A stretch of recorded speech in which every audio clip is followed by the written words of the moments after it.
Hey everyone, welcome back to the channel. Today, we're diving into writing a research proposal. Whether you're applying for a thesis, grant, or academic project, a strong proposal is your golden ticket. Let's break down how to write a solid proposal and some common mistakes you want to avoid.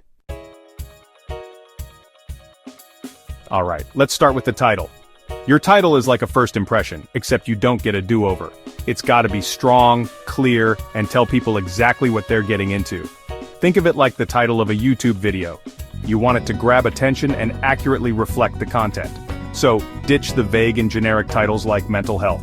Instead, go for something specific and informative like the impact of social media use on mental health among university students in Nigeria. See the difference? The first one is about, well, everything and nothing. The second one tells you exactly who, what, and where we're talking about.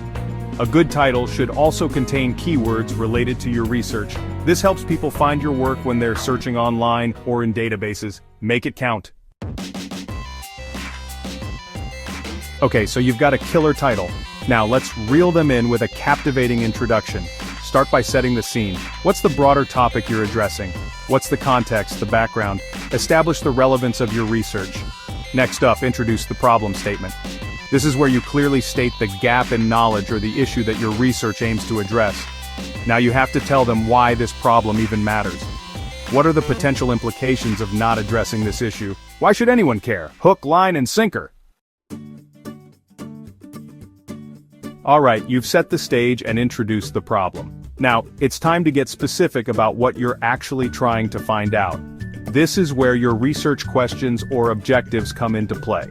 Think of your research questions as the guiding stars of your entire project. They provide direction and focus, ensuring that you stay on track. You can choose to frame your research using one main research question and break it down into smaller, more manageable sub-questions. The key here is to keep your questions clear, focused, and researchable. Remember, you're not trying to solve all the world's problems with one research project. Chapter 4. Showing you've done your homework, the literature review. Okay, so you've got your research questions all figured out. But before you go charging off to collect data, there's one crucial step you can't skip, the literature review. This is where you prove to the world, or at least your professor, that you've done your homework. In your literature review, you're going to summarize the key studies, theories, and concepts that are relevant to your research topic. Think of it like you're curating a museum exhibit, but instead of ancient artifacts, you're showcasing the most important pieces of knowledge in your field. But don't just drop a bunch of names and dates and call it a day. Instead, you need to connect the dots between different studies, show how they relate to each other, where they agree, where they disagree, and most importantly, where your research fits into the grand scheme of things. Highlight the gaps in existing research, the unanswered questions that your study will address. This is your chance to show that your research isn't just repeating what's already been done 1,000 times before. Make it shine. Chapter 5. From idea to action, your methodology. Alright, so you've set the stage, defined your research questions, and shown that you've done your homework. Now it's time to get down to the nitty-gritty. How are you actually going to carry out this research? First things first, what research design will you use? Will it be a qualitative study, delving into the rich tapestry of human experience through interviews and observations? Or will you take a quantitative approach, crunching numbers and analyzing statistics? Maybe a mixed methods approach, combining the best of both worlds? Next, tell us about your participants or your sample. Who are you going to study? How many people will be involved? How will you recruit them? Then, outline your data collection methods. Will you be conducting surveys, interviews, experiments, or perhaps analyzing existing data sets? And of course, don't forget about data analysis. How will you make sense of all the information you collect? Remember, a well-designed methodology is crucial for ensuring that your research is rigorous, reliable, and meaningful. Okay, so you've laid out your research plan in all its glory. But now you need to answer one crucial question. When is all of this going to happen?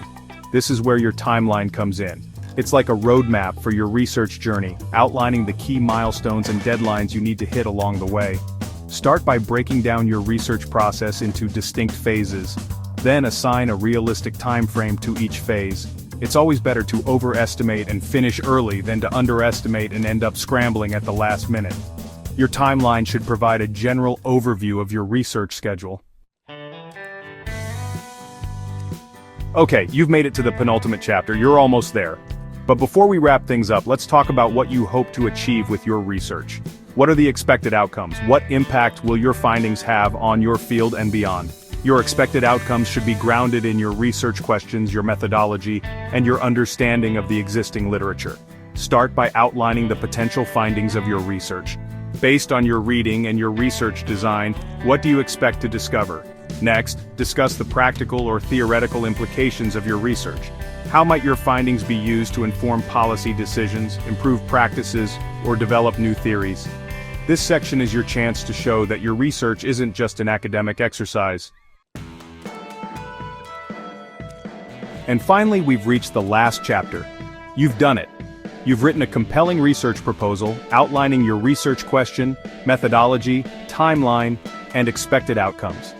But before you hit that submit button, there's one crucial element you can't forget: your references. This is where you give credit to all the brilliant minds whose work has informed your own. Make sure you're using a consistent and recognized referencing style. Whether it's APA, MLA, Chicago, or Harvard, pick one and stick to it like glue. Consistency is key.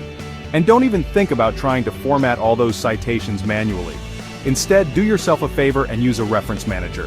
Trust me, using a reference manager is one of the best things you can do for your sanity as a researcher. That's a wrap on writing a killer research proposal. If you found this helpful, give it a thumbs up and share it with someone who needs it. Got questions? Drop them in the comments. I read everyone. And hey, while you're down there, don't forget to subscribe for more academic hacks, study tips, and research advice. Catch you in the next one.